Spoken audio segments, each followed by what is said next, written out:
Aussitôt l'atterrissage de l'avion en provenance du Sénégal pour amener la délégation venue de Touba, les bus commencent à débarquer les disciples mourides venus assister à ce grand rassemblement préparatoire du Grand Magal de Touba à Madrid. L'hôtel est pris d'assaut dès les premières heures. Récital du Saint-Coran, lecture en sourdine ou en chœur des Khassaïd de Cheikhoul Khadim. Et quand les poèmes font référence à l'exil du Cheikh comme Assiroumal Abrar, la salle est surchauffée.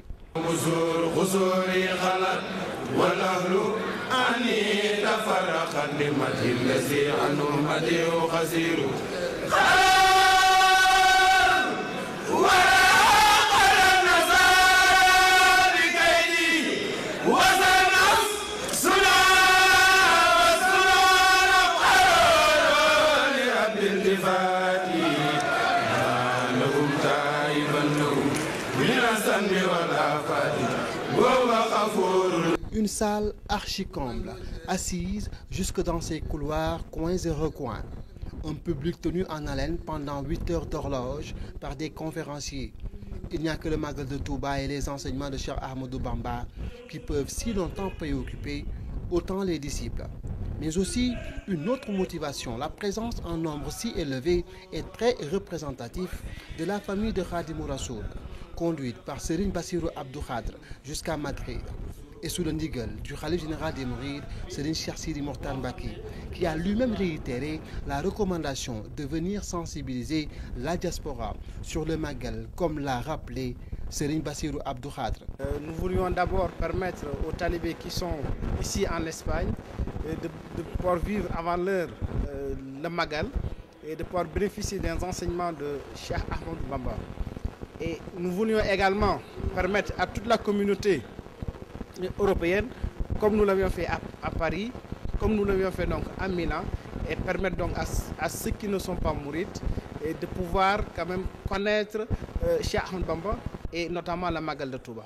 Donc c'est pour cela que le khalife général des Mourides avait instruit son porte-parole, Serigne Bassirou Abdou Khadre, d'organiser une série de conférences à travers le monde pour faire connaître ce Magal. Et donc ce double objectif a été atteint.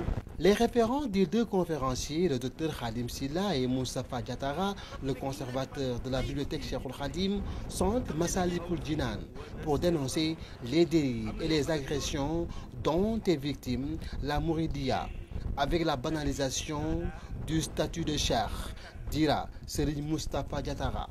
Renforcé dans l'argumentaire par le docteur Khadim Sylla, qui, avec force et détermination, a montré la voie aux disciples pour ne pas se laisser influencer. Quant au Magal, toutes les autres interventions des petits-fils de Cheikhoul Khadim en ont fait référence.